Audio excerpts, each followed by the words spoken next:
Okay, welcome to the official final show of season 1. This is the 6 remixed.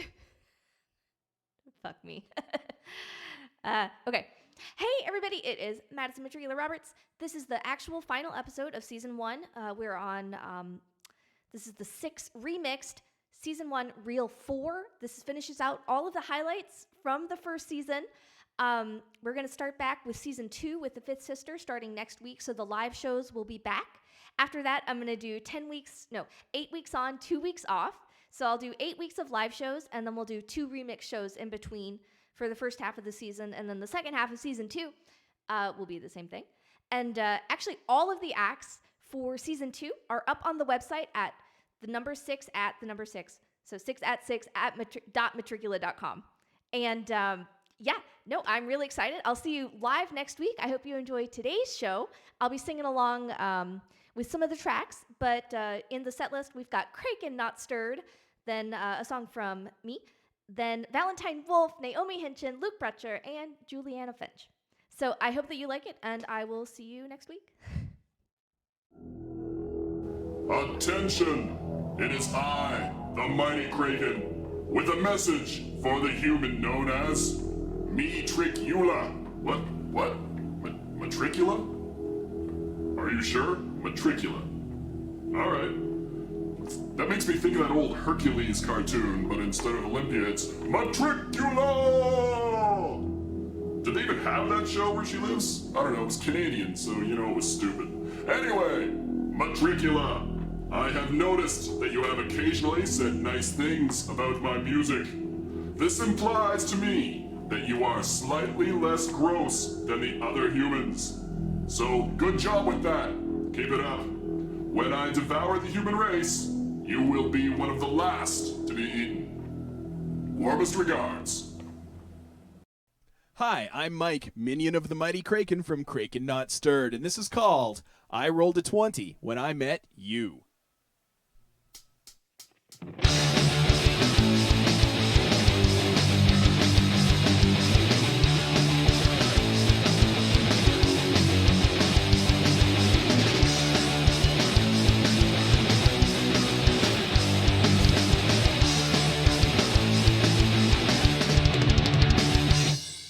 You've got 18 charisma and you got a thing for bars. You don't need graph paper to map the way into my heart. Perhaps you used a potion or perhaps you cast a spell. I kissed your magic mouth and then into your trap I fell. My wisdom's barely high enough to know that I should never ever let you go. I rolled a 20 when I met you, but once the dice came through, your awesomeness is at least a +2. I rolled a 20 when I met you, I love the magic that you do. I rolled a 20 when I met you. You cast your person on me, but you didn't even know that I had no intention of winning the saving throw. You're quite a character and you are prettier than a nymph. I hope tonight I roll myself a successful 2-hit. My wisdom's barely high enough to know that I should never ever let you go. I rolled a 20 when I met you, but once the dice came through, your awesomeness is at least a +2. I rolled a 20 when I met you, I love the magic that you do. I rolled a 20 when I met you.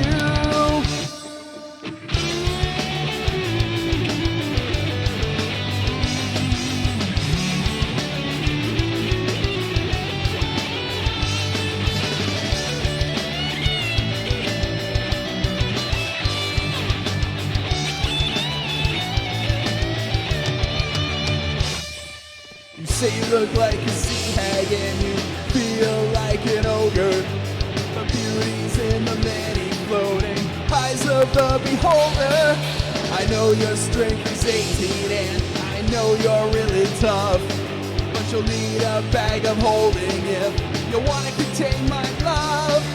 My wisdom's barely high enough to know that I should never ever let you go. I rolled a 20 when I met you, but once the dice came through, your awesomeness is at +2. I rolled a 20 when I met you. I love the magic that you do. I rolled a 20 when I met you. I rolled a 20. A 50 would have been 20. I rolled a 20 when I met you.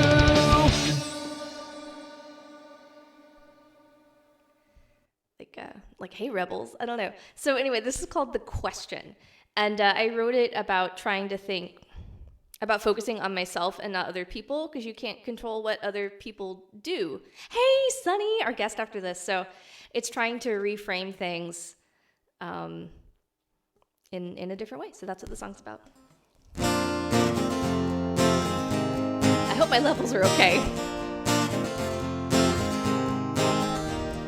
I offered you my silence, but you never asked for it, so I don't begrudge your lack of faith in my parting gift. Still, I thought you'd take discretion. Over time, we'd work it out. That dream passed as months went by, and I gave in to doubt. So I sat here with my peace of mind and bygone would-have-beens, thinking that's a chapter I skipped past, and then I saw the words that fall from your Facebook list. Feels like you apologize to everyone but me. I don't think I'd mind so much, but there's one thing that's key. Feels like you apologize to everyone but me. What's so wrong with me? What's so wrong with me? I ask in therapy. I ask in therapy. Felt the numbness creeping back and how I lost it through when I caught the memories in my throat and held the whispers too. Nothing makes my heart hurt more than muzzling my thoughts, and the realization made me see I tied myself in knots. So I sat here with my worn self-worth and broken camel's back, the silence that has waiting costs. So I let go, cold cargo, let my eyes roll. Feels like you apologize to everyone but me. I don't think I'm obligated to keep it so low-key. Feels like you apologize to everyone but me. What's so wrong with me? What's so wrong with me? I ask in therapy. I ask in therapy. It isn't animosity to admit experience, but I struggle with my kindness when I feel the need to vent. Instead of trying to find a fix, I need to let it pass. I don't have to darkly see through this mirror glass, so I sit here with my therapist, change what the question means. It's not what they do, but what you do. It's what they do.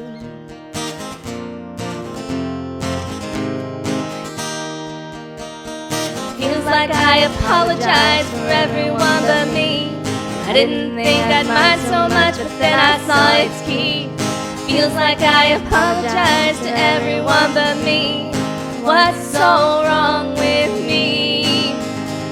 What's so wrong with me? I ask in therapy.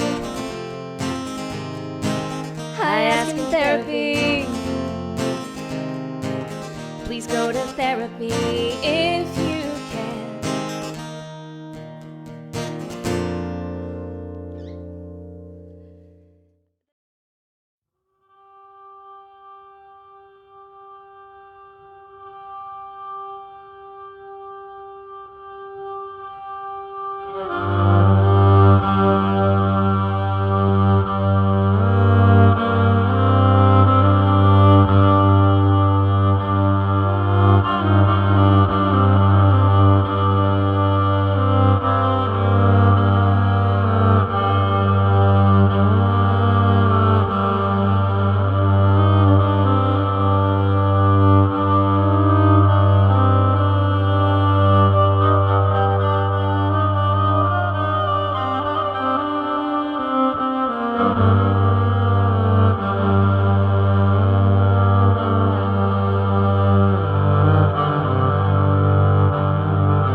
the trouble started one day when I went downstairs to clean and found what looked like blueprints to construct a time machine. I don't know how they got there on that dusty basement shelf.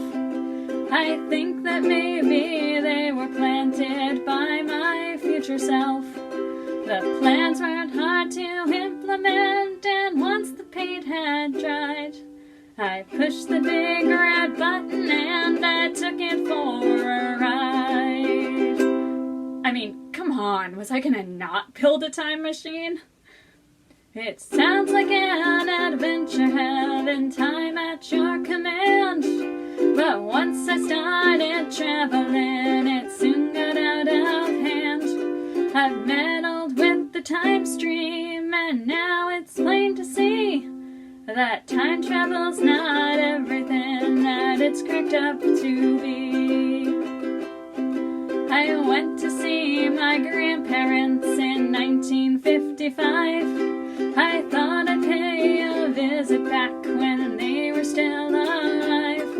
But it was my first trip, and so I didn't understand that I should check ahead where the machine was due to land. So when I parked that time machine I'd worked so hard to build, it landed on my grandfather and he was nearly killed. Okay, this looks bad, but nearly wiping yourself from existence is a time traveler rite of passage, okay? It sounds like an adventure, having time at your command.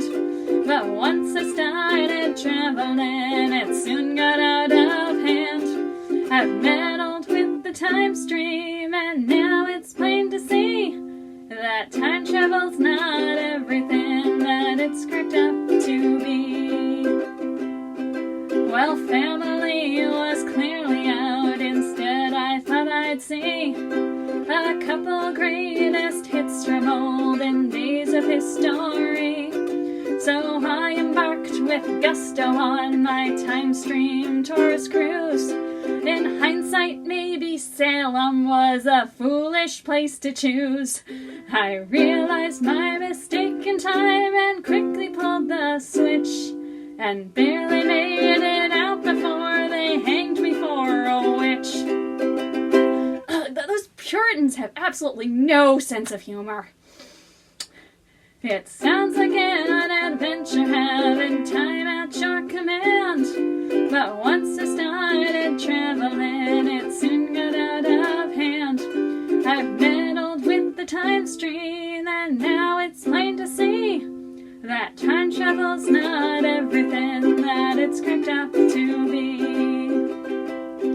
Another thing I realized as through history I arranged the tiniest disruption and my future might be changed. I took no souvenirs and kept my journeys to a few to minimize disruption and preserve the past I knew. But I've learned that I can't assume what might change time or not. I once stepped on a butterfly and JFK got shot. I am so sorry about that, guys. That is my bad. Oops. It sounds like an adventure, having time at your command. But once I started traveling, it soon got out of hand. I've meddled with the time stream, and now it's plain to see that time travel's not everything that it's cracked up to be. I think it's for the best I bring my travels to an end. But just to close the loop, there's one last trip that I intend. I've packed up all my blueprints in this sturdy cardboard box, so I can leave them for myself to stave off paradox.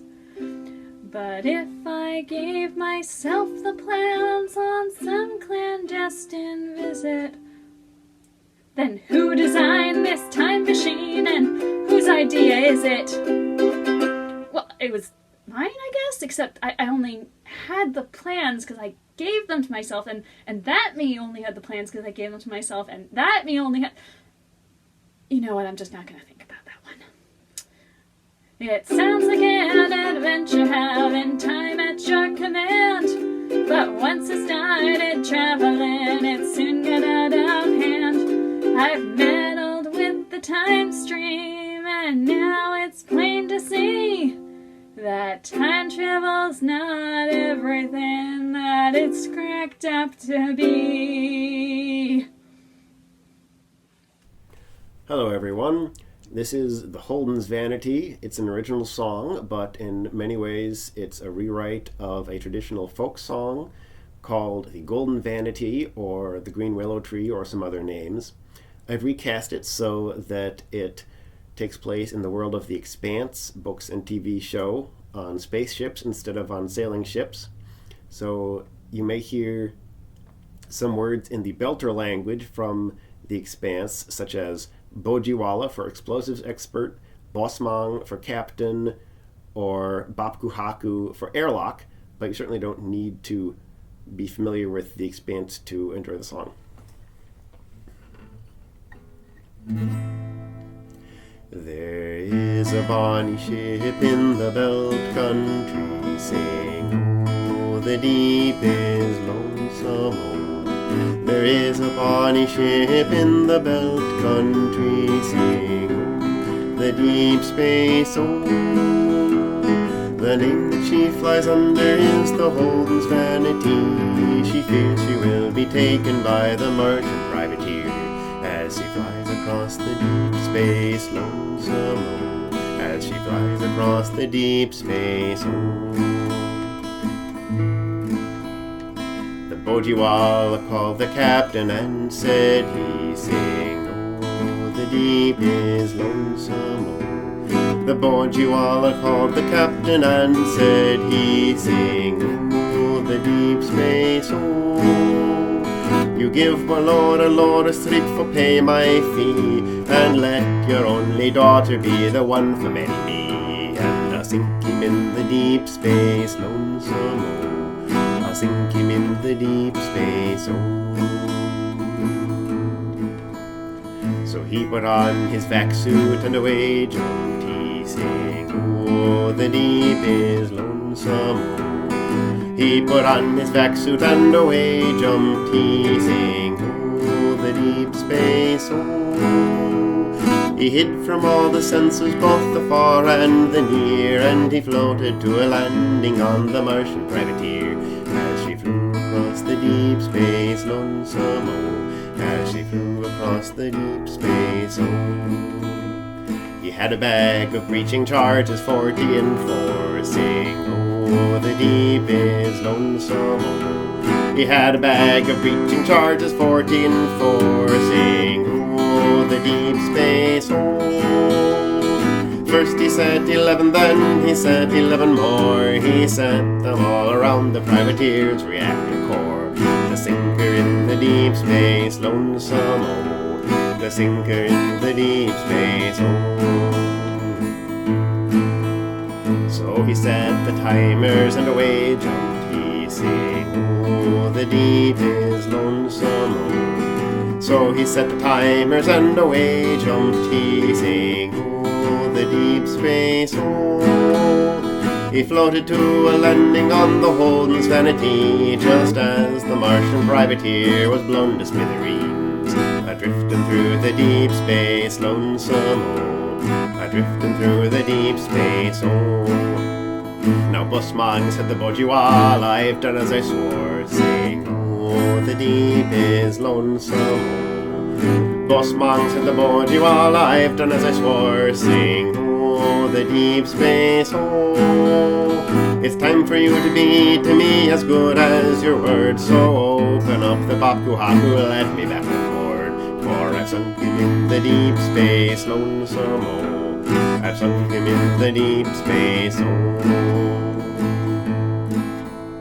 I'll let you back on board, my boy, no, that can never be, saying, oh, the deep is lonesome. I'll let you back on board, my boy, no, that can never be. Sing, oh, the deep space, oh. For I would have given scrip and I would have given fee, but it's a never shall my daughter wed a belter over thee. So I'll leave you in the deep space, lonesome, oh. I'll leave you in the deep space, oh. If it wasn't for the love that unto her I bore, sing, oh, the deep is lonesome, oh. If it wasn't for the love that unto her I bore, sing, oh, the deep space, oh. I would set 11 charges and I'd set 11 more. I'd set them all around the Vanity's reactor core, and I'd sink you in the deep space, lonesome, oh. I'd sink you in the deep space, oh. Bade his shipmates farewell, and away jumped he, sing, oh, the deep is lonesome, oh. He bade his shipmates farewell, and away jumped he, sing, oh, the deep space, oh. He nevermore was sighted from the Holden's Vanity, and unless a passing belter ship he happened for to see, he's a-drifting through the deep space, lonesome, oh. Still drifting through the deep space, oh.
The scene ends badly, as you might imagine, in a cavalcade